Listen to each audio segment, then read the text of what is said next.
honestly, Dave, I spent all day, no, never mind about that, I spent all day down the cop shop trying to get my mate bailed out, right? I went out for a drink with my mate, I thought we'll have a nice quiet beer, that's all, no women involved, just a nice quiet beer, and then suddenly some couple of boys come in, couple of Millwall fans, and they start looking at us, and I'm saying, leave it, leave it, don't get involved, right, don't have anything to do with it, but he's looking like that, and it all kicked off, bang, bang, bang, and in the end I had to say, Michael, you're not a well man, right? Don't get involved like that, but he's on the mobile, Dale Winton's come round, mob-ended, and the little bird out the crankies, it's all kicked off. All kicked off, and of course there's me trying to keep the peace, trying to keep it all going. Yeah, fantastic stuff I've found in here. You know I have them quiz nights. I have quiz nights, and you know, what's his name, Gascoigne, who used to do University Challenge, right? Well, he comes round and he hosts them, he asks all the questions, right, because he has to. And he's going like, who's your starter for 10? For God's sake, just ask the questions. Blah, blah, blah. And what used to happen, everyone would bring their own crisps, right? And everyone would eat everybody else's crisps. But he goes, no, my hair's curly. I'm the only one allowed to eat, so he's brought his own special ones. Look. Bamba snacks. That's just for him. It's just for him. No one else is allowed to touch them when he goes to the right arm. Here's a very interesting thing that I found, right? This is very, very nice. If you have any Chinese food, you make some Chinese food? Do you ever make Chinese food? Sometimes I do. And I have my posh friends round, right? I put some of this, a light soy sauce on it. And I'll tell you what, that is lovely. If you're doing anything in a wok, a casserole, a roulade, anything like that, that's beautiful. Welsh people come round, just stick a bit of that in. Gravy brownie, they don't know. No, bless them. And another thing that I like, right, you know, sometimes you wake up in the morning and you think like, oh, you feel a bit insecure, you think, oh, I don't know if everybody really likes me and I'm not sure. When you put your cornflakes out, right, or your muesli or anything like that you put out, right, instead of putting milk on, right, you put this stuff on, you open up the carton and put a bit of that on. There, look. Comfort. That's lovely. You feel all cuddly and warm all through the day. That's lovely. That's fantastic. Oh, a friend of mine got married, actually. Someone I used to knock around with quite a lot. Got married. Mr. Elton John. Very nice man. Got married. And unfortunately, I couldn't attend the wedding. But very, very kindly, Elton insisted that I have the little figures off the top of the cake. There they are there. Yeah. They sent me them. That's lovely. Found out another fantastic thing this microwave can do. You wouldn't believe it. Look at that. You get that, right? Pepto-Bismol. I recommend it if ever your tummy's a bit... you feel a bit... like that. So you get that, and you get a nice bar of chocolate, right? There you go. Anything like that. Anything you can nick off a lorry driver. Open that up. You put them in like that. Do. Start. Bing! And there you go. Look at that. A beautiful packet of chocolate digestive. That's That's fantastic, that is. That's wonderful. Oh, I keep going through my loft and I keep finding things from my old films that I used to be in there. There's, I think that was on the I don't know whether it's Rebel Without a Cause or Giant, but there's James Dean there and there's me behind him. Looking at him. Absolutely lovely. That's fantastic. And there's a very interesting book that I've got. It's described as a beautiful, beautiful book of the best horse quotes. Look, horse quotations. You see? And it says there, a collection of beautiful pictures and the very best horse quotes. And I'll just give you an example of a couple. Here's one, look. That's lovely. As it happens, you're very, very lucky to find me in, because normally this time of night, obviously, I'll be out and about. My Uncle Bernie, right, he's in a bit of bother. I have to come round checking up on him. He's a sign writer, right? He's done that, no cycling, fine. But he's obsessed by all things Italian because he spent like a week in Naples during the war, right, when he was gun running and stuff like that. And he thinks it's like a really flash language, and he keeps making the right arse, like, look at that, look. Informatio centre. It's information. No, it's informatio, innit? Right? But he don't talk like that normally, he comes from Hackney. But informatio. But I'll come along like with a bit of chalk and I'll stick the N on, and that'll be fine, he'll get away with it. He'll be all right. You have to keep an eye on him, that's all. Here's a fantastic programme that I made, right? It was all about school. It's all about these kids at school. And I went there with my old fly-on-the-wall camera, and I made the programme all about them, right? And here's a little bit of it for you. For those who have missed the 9 o'clock deadline, their excuses are destined for the late book. Why are you late then, man? Can't find my glass case. Sounds like I can't find a tissue. As for Max's excuse, it's all down to his bag. Crap as well. Sorry, Max. Sorry. What was your other excuse? Crap as well. The head sees Ian about his excuse for being late. Ian, who incidentally starts off being very brave and very cocky, but by the end of it is a wreck. It says your reason for being late is that you rescued a cat from a tree. If that is the case, I want to investigate that, because if that happened, I want to congratulate you, because I like cats. So your cat sometimes follows you, and sometimes he goes up a tree, but he didn't this morning. No, and the lady said I couldn't get down late. I couldn't think of anything to write and I had to go to my lesson. So you lied? Yes. Yes. Yes, I did. But his mate, no worries at all about coming in with the follow-up gag. If their excuse is reasonable, we don't punish them. If it's not reasonable, we punish them. So you think it's a joke? Put cat up tree. That's why did you put a cat up My favourite of all of them is this kid coming up. He's there giving it. He never gets late. He always smiles in just on time.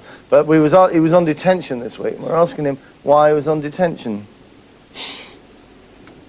I told Mr. Acheson to suck my plums.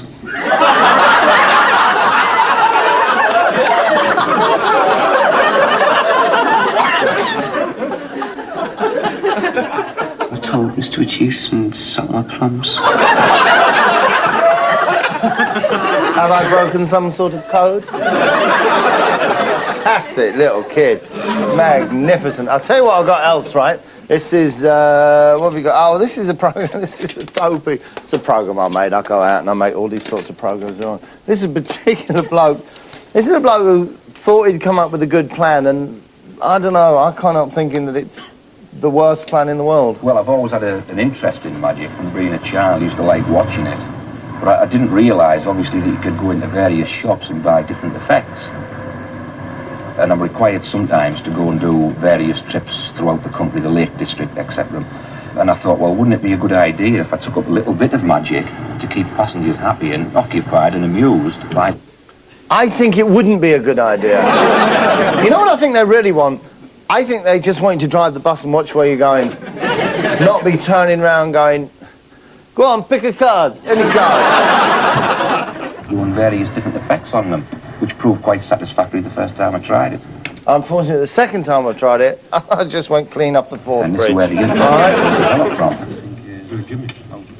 Here he is in the garage. Oh, Jim, have it open. Oh, sick. Sick of running along the top. So, hey, have you seen this one? When I go in the canteen, they ask me, is there any new tricks I can do? They're obviously very interested in it. Are you sure? Are you sure you don't just foist yourself upon their table and bring out your dopey trick? I mean, how interested is he, for instance? Come on. All right, let's see this fantastic feat of magic that you've got. Roadworks that's going on at the moment. Well, I thought, what a good idea if they issued all the drafts this, because you can carry them in your red bag. And say you come to a traffic jam with a big tail back over the Newport Bridge and you want to sell the other two too. Interested? It's to turn round, but to go a different way. So you have this arrow.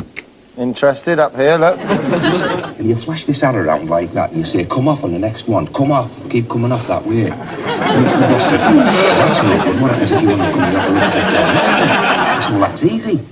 Embarrassed? You just turn it like that and tell them they can come off in the other direction. So I said, well, that's not much good. What if they can come off either way? Well, you just turn it over again, they can come off in either direction if they wish. Or if you want, they can actually just tell them to come off in the same direction all the way. So he said, well, what if the road's clear? That's when you just simply turn it over like that and just tell them to go straight ahead because the road's clear. And what about if he does another magic trick? We'll just drag him out of the bus and beat him senseless by the side of the road.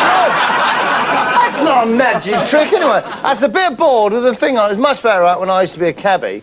Right, when I used to be a cabbie, I'd be there like, all right, governor, where do you want to go? I'd pick people up, tell them up the Hilton or places like that to big functions, and then I'd go like, excuse me, Gov, here. You left your hat in the back of the car. Here you go. Hey!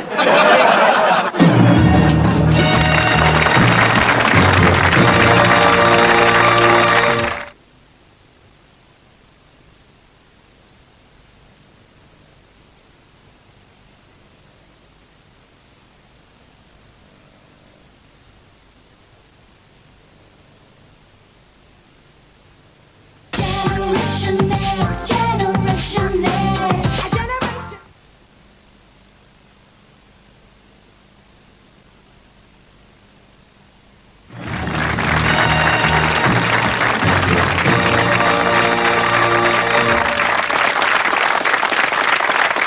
It's brilliant now, around where I live. This is what we do right at the weekend. This weekend we're having our annual gymkhana. What we do is we get all the old ponies, right, that they've used for racing on the M25, and we bring them, right, and we sit the kiddies on them, and the kiddies come along, right, and they come, and this is what they have to jump. And it's a bit of a problem, because sometimes they jump it and they'll go, whoosh, whoosh. You get the horses with a flat face, but that's just something you have to live with, isn't it, in an urban society. Yeah, it is. The old, that goes over at bush, that's 4 faults, and quite possibly, you lose the use of your legs. This is particularly nice. This is a little pork chop. And the message with this was because just like me, you're meaty and you're beefy, and that's from Alan Ball. And there's a special little thing from Alan. Listen, he's recorded a message in it. Absolutely lovely. Absolutely fantastic, that is. Now, I'll tell you what we got here. What we got? Oh, here we go. This is another one where we're out with the police. You know, I go out with them sometimes just to basically watch their backs. Simple as that. And this is a programme that we made. Hello, mate. Hello, mate. Yeah, 132 further over. All right, mate. Wake up. Wake up. Well, it's morning. It's time to go to work. Oh, I don't think they'll be sitting around the bank at 9 o'clock going, well, we can't open the vault until he gets here. That's true. Come on. Do you want to get up? Hello, 132. Try and sit yourself up here, mate. On the call there. That's it. 120, number 4. Take your time. You sure? Because I was going to rush it. Okay. That's it. Up you get. Up you get. And up. That's it. See if you sit on there. That's it. Good one. There you go. Sorted. How are you? How am I? Why don't you hazard a guess? 426. Understand? Where are you trying to get to?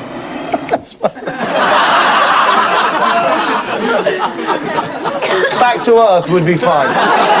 Seriously, that would be fine with me. Now, this is my favourite. Look. The fact that he suddenly sees the camera and thinks I might be a bit dishevelled. 426. Understand? Where are you trying to get to?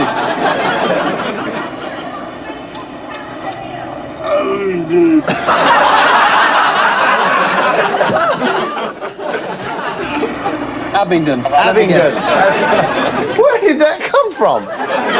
He's no idea where he is. The one thing he knows is somewhere there exists in the universe somewhere called Abingdon.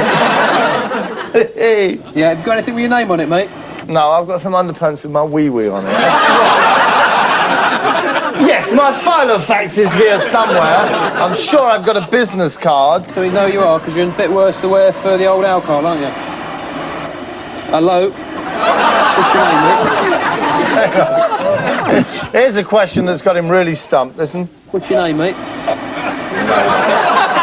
I'd like to help you, Carl. Sorry. In fact, he does remember his name, sorry.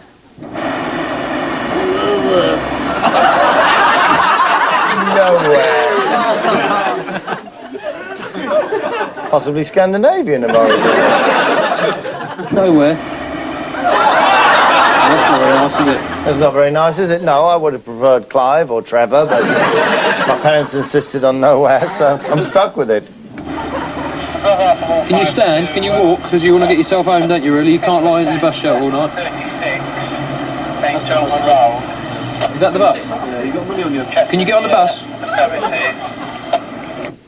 What the hell is a bust? Why are you giving me all these Latin words? You got any money? What's the time? From a neighbour. Next to the back door they drain. Yeah, try and keep it going. There's the bus, it's going to go otherwise. Been round 5 knocking the 6. Keep going, keep going. That's it, keep going. Keep going. Instead of bus driver, can't just get on! Everybody else get on, let's get out of here. That's it. Keep walking, you're on. You're going to be front of the queue. Now, just let me say something. He looks like, oh, he's been out, he's just a drink, he's just a drunk, he's a loser, he can't contribute anything to society. But in fact, becomes a hugely useful member of the community, just at the end of this thing. It's because there's always been a problem in this town. All municipal towns have their own problems. The one that they had was cyclists always used to complain that they didn't have anywhere to park their bikes. Right, this is your bus. Can you get on it?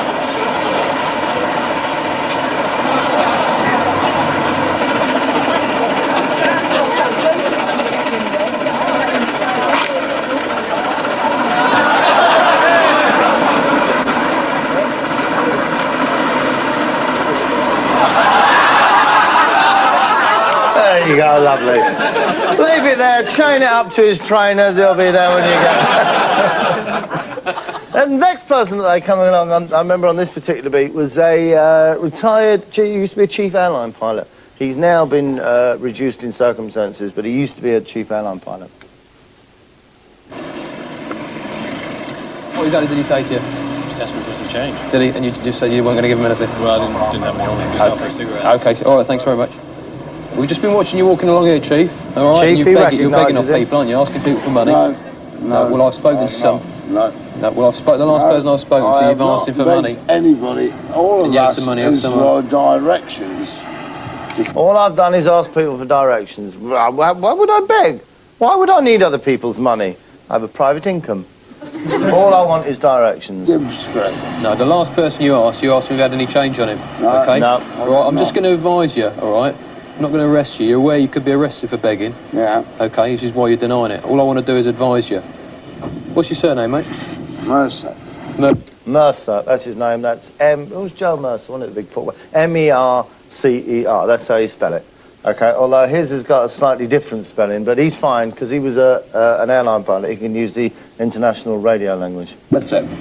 Mike, uniform, Romeo, Sierra. Mike, uniform, Romeo, Sierra, Nurse, and also the new code that they brought in for the letter B.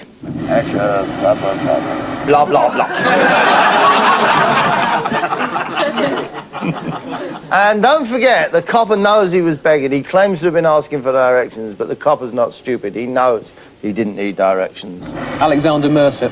Okay, mate, where you want to go up here and take the second on the left, okay? Second on the left. Second on the left and down to the Right, bottom. lovely. Okay. That'll do me, yeah. All right, you take care.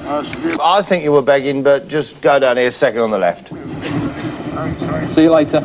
God bless you, Arkin. It's the right way to go,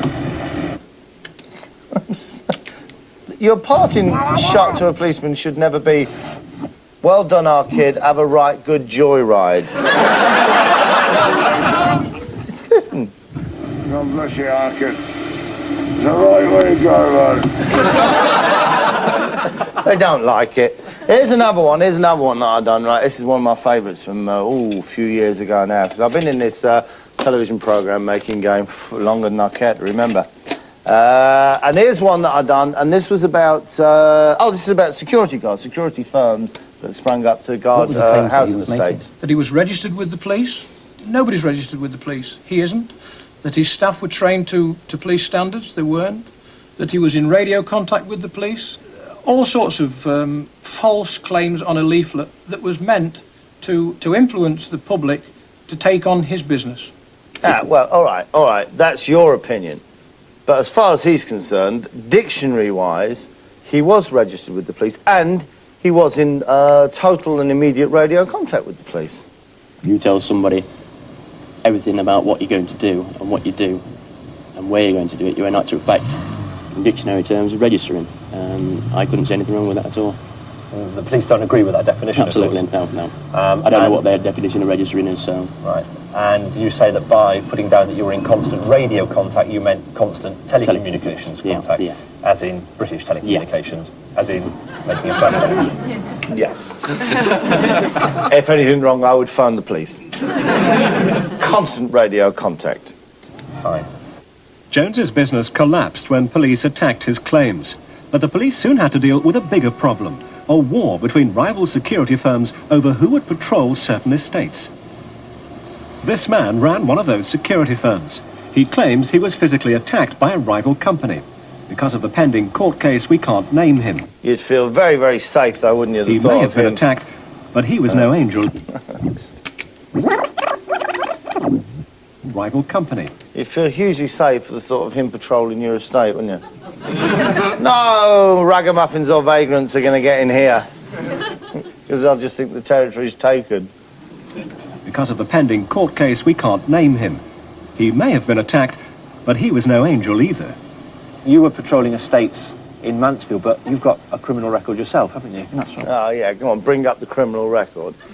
No, he was done for a driving offence. I think he parked on a zigzag by a zebra crossing or something years and years ago. What do you want to drag that up for? Yeah, I've got a criminal record myself, but as I look at it, it's years and years ago, and yeah, I've only committed that once and learnt my lesson through it, and it's no through burglary or nothing like that, it was through motoring offences. You know, so what? So why do you need to bring it up? Just, you know, dragging my name through the dirt. But you've got other offences as well as the motoring offence under another name, haven't you? Yeah, that's right, yeah.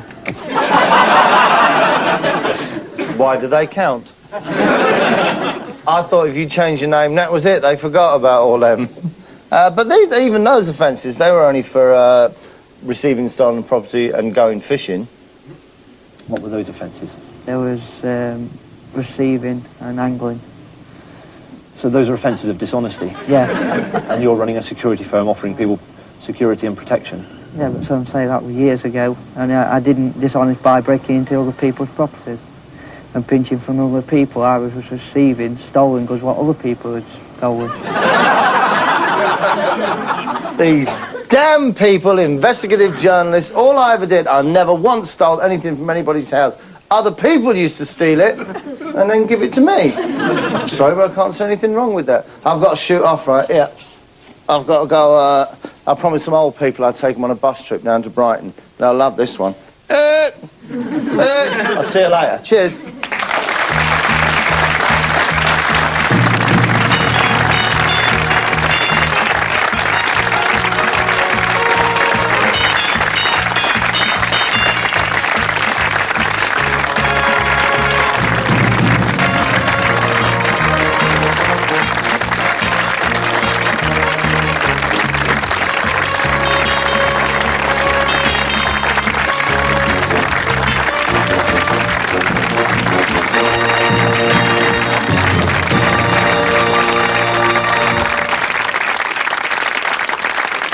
Earth is he? Come on, Bob. All right, everyone, ready to start? Bob, where have you been? You're late. Always late. Well, I'm not always. It's the first time I've ever been late. You were late 4 times last week. Ah, that was under a different name. I've never been late under this name before. Just exactly why are you late anyway? Well, because I couldn't get off the bus. The stupid driver wouldn't let me off until I pulled a rabbit out of a hat. The bus? Well, where'd you have to come in from then?